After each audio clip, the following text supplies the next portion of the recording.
दोस्तों, movies type के पिटारे से आपके सामने पेश है एक ऐसी अनोखी कहानी जो समाज में हो रहे बदलाव को प्रदर्शित करती है।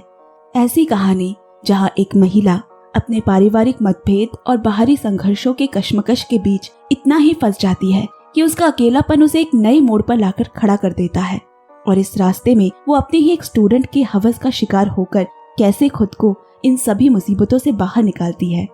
ये वाकई समाज की हर उस महिला के लिए देखना जरूरी है जो जिंदगी की इन उलझनों में फंसकर अच्छे और बुरे की समझ खो बैठती है। 2019 की movie wet season, director Anthony Chen, IMDb 6.8। दोस्तों, हमारी MT फैमिली 3 लाख पूरे होने में बस कुछ ही दूर है। आपके ढेर सारे प्यार और सपोर्ट से हम सभी यहाँ तक पहुँचे हैं। हमसे कहानी सुनना आपको अच्छा लगता है तो प्लीज आपकी तरफ से भी थोड़े लाइक, शेयर, हर्ट्स, कमेंट्स पक्के से करें। जो नए हैं और हमें सुनते हैं लेकिन सब्सक्राइब नहीं किया, ऐसा ना करे, सब्सक्राइब तो कर दो। आपके लिए ऐसी ही कहानियां लाते रहेंगे यार। तो फिर चलिए अभी फिलहाल ये कहानी सुनते हैं। कहानी की शुरुआत लिंग से हुई, जो भरी बरसात में ड्राइव कर रही है। पेशे से वो यांगवांग सेकेंडरी स्कूल में एक चाइनीज लैंग्वेज की टीचर है। कार ड्राइव करके लिंक रोजाना की तरह स्कूल पहुंचती है, मगर अंदर दाखिल होने से पहले वो रोज अपने पेट में एक इंजेक्शन लगाती है। ये एक खास तरह का इंजेक्शन है जिसे लिंक को खुद ही लगाना पड़ता है। पर ऐसा क्यों है और क्यों उसे ये रोज लेना पड़ता है, ये आपको कहानी के साथ साथ आगे मालूम होता जाएगा। बस यहाँ आप इतना समझिए कि लिंक की असाधारण जिंदगी में गुजरने वाले दर्द के आगे इस इंजेक्शन का दर्द कुछ भी नहीं। अब स्कूल खत्म होने के बाद लिंक अपने घर आई, जहाँ वो अपने पति एंड्रयू और ससुर के साथ रहती है। लिंक उन असाधारण नारियों की तरह है जो बाहर के काम के अलावा घर की भी सारी जिम्मेदारियां अपने कंधों पे लेकर जिंदगी की ट्रेन को आगे बढ़ा रही है। उसके ससुर को पैरालिसिस है, उनके हाथ पैर काम नहीं करते, इसलिए वो उनकी सेवा करने के साथ साथ घर का सारा काम भी किया करती है। किसी चीज की कमी है तो वो है इस शांत से पड़े घर में बच्चे की किलकारियों की आवाज। लिंक अपना चेकअप करवा रही है क्योंकि पिछले 8 सालों से उसकी कोई संतान नहीं है। आज चेकअप के दौरान डॉक्टर ने खुशखबरी दी, अब तुम धीरे धीरे रिकवर हो रही हो और बहुत ही जल्द मुझे आशा है कि तुम माँ भी बनोगी। इधर अस्पताल में लिंक को उसका एक स्टूडेंट कोई मिल गया जिसके एक टांग में मार्शल आर्ट की ट्रेनिंग के दौरान चोट लग गई है। बाहर बारिश काफी तेज है, इसीलिए लिंक ने एक अच्छे टीचर होने के नाते कोई को उसके घर छोड़ दिया ताकि वो भीगे ना। वो सिर्फ एक अच्छी इंसान ही नहीं बल्कि एक बहुत अच्छी टीचर भी है। उसने फैसला किया है कि उसकी क्लास में जो बच्चे चाइनीज में कमजोर है वो उन्हें अब हर वेडनेसडे को एक्स्ट्रा क्लास देगी ताकि सभी आने वाले एग्जाम में पास हो सके। इन्हीं कमजोर बच्चों में कोई भी शामिल है। शायद खुद के बच्चे ना होने पर वो इन बच्चों का ख्याल रखती है। अब घर पर एंड्रू अपने पिता को नहला रहा है। लिंक और एंड्रू के हाव भाव, उनकी बातों से ये साफ जाहिर हो रहा है कि दोनों के बीच कुछ भी सही नहीं चल रहा। दोनों के रिश्तों में बेहद खटास है। अगले दिन लिंक ससुर की सेवा कर रही है और टीवी पे मलेशिया में होने वाले दंगों की खबरें आ रही है। उसने अपनी माँ का हालचाल लेने के लिए उन्हें फोन किया। दरअसल लिंक की माँ मलेशिया में रहती है, साथ ही उसका नकारा भाई भी माँ के साथ रहता है, जो लिंक को बस जरूरत के समय पर ही याद करता है, जैसे कि जब उसे पैसे या फिर किसी चीज की जरूरत हो। यहाँ तक कि वो इतना बेशरम है कि अपनी बहन से उधार लेने के लिए उसके स्कूल तक भी चला आता। यहाँ चाइनीज क्लास में किसी भी बच्चे को चाइनीज सीखने में कोई खास दिलचस्पी नहीं है, सिवाय कोई के, क्योंकि उसके पिता का बिजनेस चीन में है और बिना चाइनीज भाषा के वो वहाँ कुछ भी नहीं कर सकेगा। इसीलिए उसे जैसे भी हो चाइनीज भाषा सीखनी है। लेकिन कोई को बिल्कुल भी अंदाजा नहीं कि वो चाइनीज सीखते सीखते लिंक को ही दिल दे बैठेगा। एक्स्ट्रा क्लास की वजह से कोई लिंक के साथ अधिक समय गुजारने लगा। पढ़ाई होती, दोनों के बीच थोड़ी बहुत बातें भी हो जाती और फिर लिंक उसे घर भी छोड़ दिया करती। हालांकि लिंक को इस बात का बिल्कुल भी अंदाजा नहीं कि उसका स्टूडेंट उसके प्यार में इस कदर दीवाना हुए जा रहा है। वो तो कोई को भी अपने बाकी स्टूडेंट की तरह ही मानती है। एक तरफ लिंक की स्कूली जिंदगी ठीक ठाक चल रही है, वहीं दूसरी तरफ उसकी निजी जिंदगी उतने ही दलदल में है। एंड्रयू रोज शराब पीकर घर देर से आता है, न उनके बीच कोई प्यार बचा है। मगर लिंक को किसी भी कीमत पर संतान का सुख चाहिए, जिसके लिए वो ये सारी कोशिशें कब से कर रही है। एक औरत की जिंदगी में माँ बनना, उन एहसास को जीना, बच्चे को जन्म देने से उसकी परवरिश, उसके बड़े होने तक, उनके लिए ये खूबसूरत पल है। वो बच्चा जो उसकी जिंदगी में खुशियों का पिटारा लाकर खोल दे। और लिंक को लगता है उसके और एंड्रयू के रिश्ते को बचाने की वो आखिरी उम्मीद है। अगले दिन एंड्रू की बहन ने लिंक को फोन किया उन्हें अपने बच्चे के जन्मदिन पर बुलाने के लिए। एंड्रू पार्टी में नहीं जाना चाहता, लेकिन लिंक के कहने पर वो मान गया। दूसरी तरफ कोई का पैर अब पूरी तरह से ठीक हो चुका है और अब उसे अपनी मार्शल आर्ट की ट्रेनिंग दोबारा शुरू करनी है, जिसके लिए उसने लिंक से एक्स्ट्रा क्लास की टाइमिंग को बदलने को कहा। लिंक ने भी खुशी से उसके लिए टाइम बदल दिया। कोई की ऐसी मेहनत को देखकर लिंक को बड़ी खुशी हुई। अब अगली सुबह एंड्रू और लिंक अपने ससुर के साथ उसकी बहन के यहाँ पार्टी पर पहुंचे, लेकिन अहम वक्त पर एंड्रू ने ये कहकर जाने से मना कर दिया कि उसे अपने क्लाइंट के साथ गोल्फ खेलने जाना है और लिंक को बाहर ही छोड़कर वो निकल गया। लिंक ने जाकर देखा पूरा घर सजाया हुआ है, खुशबूदार व्यंजनों की महक हर कोने में भर गई है, पूरा घर भरा हुआ है, सभी बहुत खुश है। मगर लिंक को क्या पता था कि इस खुशी के मौके पर उसके साथ इतना भेदभाव होगा। जैसे ही लिंक ने बच्चे को दुलार के लिए अपनी गोद में उठाया, वैसे ही एंड्रू की बहन ने उससे अपना बच्चा छीन लिया। उसका ये बर्ताव लिंक को अच्छा नहीं लगा। क्या गुजरती होगी उन महिलाओं पर जो शादीशुदा होने के बाद माँ का सुख नहीं पाती, जिनके लिए समाज के कुछ नीच मानसिकता के लोग बांझ, पनौती और ना जाने क्या क्या शब्द प्रयोग करते हैं। क्या सच में संतान ना होना इतना बड़ा अभिशाप है? क्या इसमें सिर्फ एक महिला की ही गलती होती है? जरा सोचिएगा। अब सुबह स्कूल में लिंक कोई को पढ़ा रही है, तभी अचानक उसे घर से फोन आया। उसे जल्दी जल्दी में कोई को भी अपने साथ लाना पड़ा, क्योंकि उसकी क्लास अभी खत्म नहीं हुई है। वहाँ कोई की मुलाकात लिंक के ससुर से हुई और पहले ही मुलाकात में वो उनके साथ काफी घुल मिल गया। साथ डिनर भी किया और ढेर सारी बातें की। कुछ दिनों बाद लिंक एक बार फिर अस्पताल पहुंची। आज उसका IVF का ऑपरेशन होने वाला है, मतलब इन विट्रो फर्टिलाइजेशन, जिसे आम बोलचाल की भाषा में IVF कहते हैं, यानी भ्रूण प्रत्यारोपण।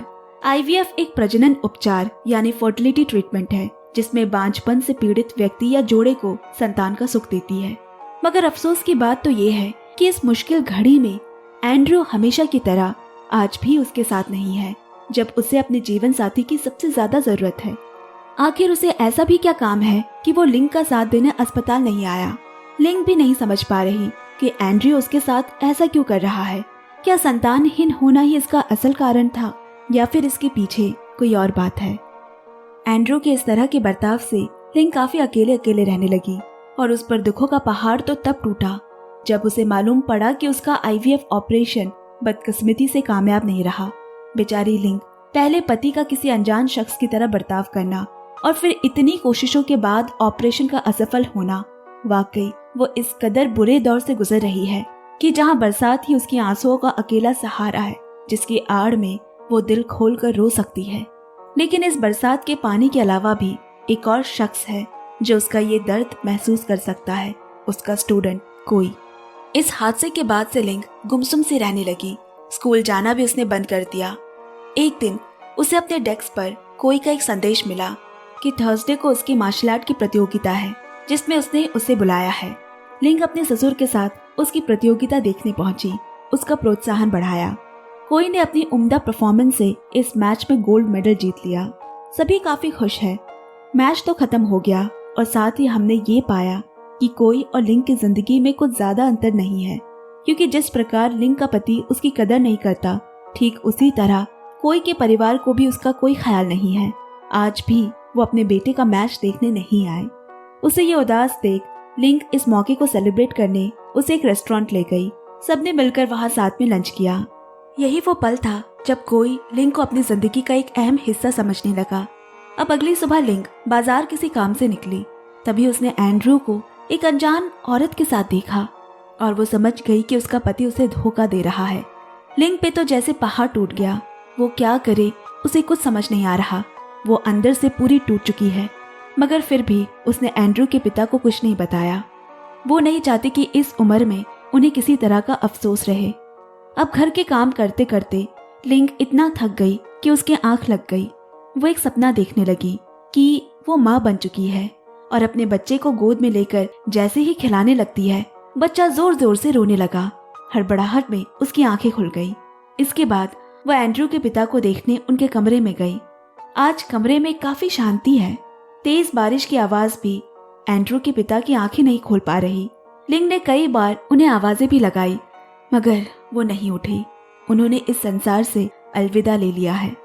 अंतिम संस्कार के कार्यक्रम में वो महिला भी शामिल हुई जिसे लिंग ने कुछ दिनों पहले अपने पति के साथ देखा था। उसके साथ एक बच्चा भी है। ऐसा लग रहा है एंड्रयू ने लिंग को न केवल धोखा दिया बल्कि उसके पीठ पीछे दूसरी शादी भी कर ली। लिंग इतने दुख, इतने दर्द, बेवफाई पहले ही झेल चुकी है कि अब किसी भी चीज का उस पर कोई असर नहीं हो रहा। उसने खुद को इतना मजबूत बना लिया कि हर परिस्थिति में ढलना सीख लिया। लिंग इस धोखे को भी अपना सबक समझकर कुछ दिनों बाद दोबारा स्कूल गई। कोई उसे देखकर काफी खुश हो गया और हमेशा की तरह उसे एक्स्ट्रा क्लास देने के बाद लिंग उसे घर छोड़ने के लिए निकली, मगर बीच रास्ते में कोई के नाक से खून निकलने लगा। घबराकर लिंग उसे उसके घर ले आई और फिर जल्दी जल्दी बर्फ की सिकाई की। खून से लथपथ होने की वजह से कोई अपनी शर्ट उतार कर नाक से निकल रहे खून को रोकने की कोशिश कर रहा है। तभी लिंग कमरे में दाखिल हुई और उससे पूछा, तुम क्या जैकी चैन के फैन हो? कोई ने बड़े ही मजाकिया अंदाज में उसे जवाब दिया और अगले ही पल दोनों एक दूसरे के बेहद करीब आ गए। इतने करीब कि एक स्टूडेंट और टीचर के बीच वो फासला मिट चुका है। लिंग भी उसे मना नहीं कर पाई क्योंकि जिस प्यार को वो इतने बरसों से तलाश रही थी वो उसे कोई से मिल रहा है। दोनों एक टीचर और स्टूडेंट के उस रिश्ते से काफी दूर निकल गए। लेकिन तभी अचानक लिंग को अपनी इस गलती पर काफी अफसोस हुआ। लिंग को समझ नहीं आ रहा है कि वो इस बहकावे में कैसे आ सकती है। कोई उसका स्टूडेंट है, उसने बहुत बड़ी गलती कर दी है। उसने कोई को भी बहुत समझाने की कोशिश की मगर वो नहीं माना। बस मौका मिलते ही वो हर जगह लिंग के साथ शारीरिक संबंध बनाने की कोशिश करता, जिससे तंग आकर लिंग ने एक दिन उसे थप्पड़ जड़ दिया। रास्ते में भी उनकी इस बात पे बहस हो गई कि लिंग कोई को इस बार घर नहीं बल्कि बस स्टैंड पर ही उतार देगी, जिस पर वो गुस्सा करने लगा। दोनों की झड़प में लिंग से स्टीयरिंग दूसरी तरफ मुड़ जाती है और सीधा जाकर दूसरी गाड़ी से उनकी गाड़ी जा टकराई। चूंकि गाड़ी एक महिला चला रही है, इसका मतलब लोगों ने पहले से ही सोच लिया कि उसे ठीक से गाड़ी चलाना नहीं आती। मगर कोई सच्चाई जानना नहीं चाहता। सोसाइटी, लोग पहले से ही किसी के बारे में सोचकर सब कुछ तय कर लेती है। यही तो वो हमेशा से करती आई है।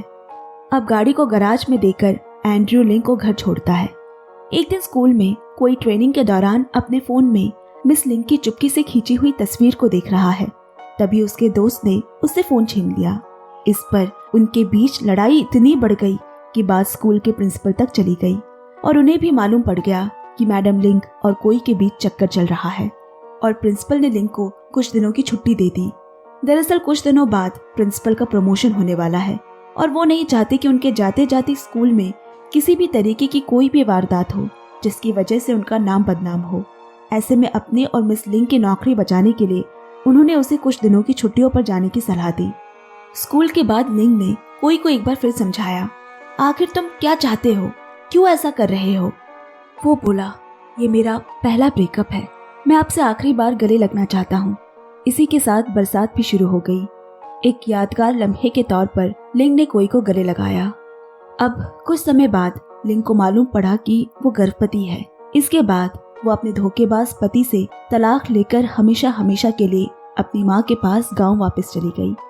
अपने गांव के घर पहुंचकर उसने देखा कि माँ कपड़े धो रही है। वो भी अपनी माँ के साथ उनके काम में हाथ बटाने लगी। मौसम खुल चुका है, बरसात भी जा चुकी है। मौसम के इस बदलाव के साथ साथ लिंग के जिंदगी के वो कठिन वक्त भी जा चुके हैं जिसे वो बरसों से झेल रही थी। अब वो पूरी तरह से आजाद है, न केवल अपने पति के सौतेले बर्ताव से बल्कि समाज के उन सभी उतार चढ़ाव से जिसे लेकर सिर्फ और सिर्फ महिला को ही गुनहगार समझा जाता है।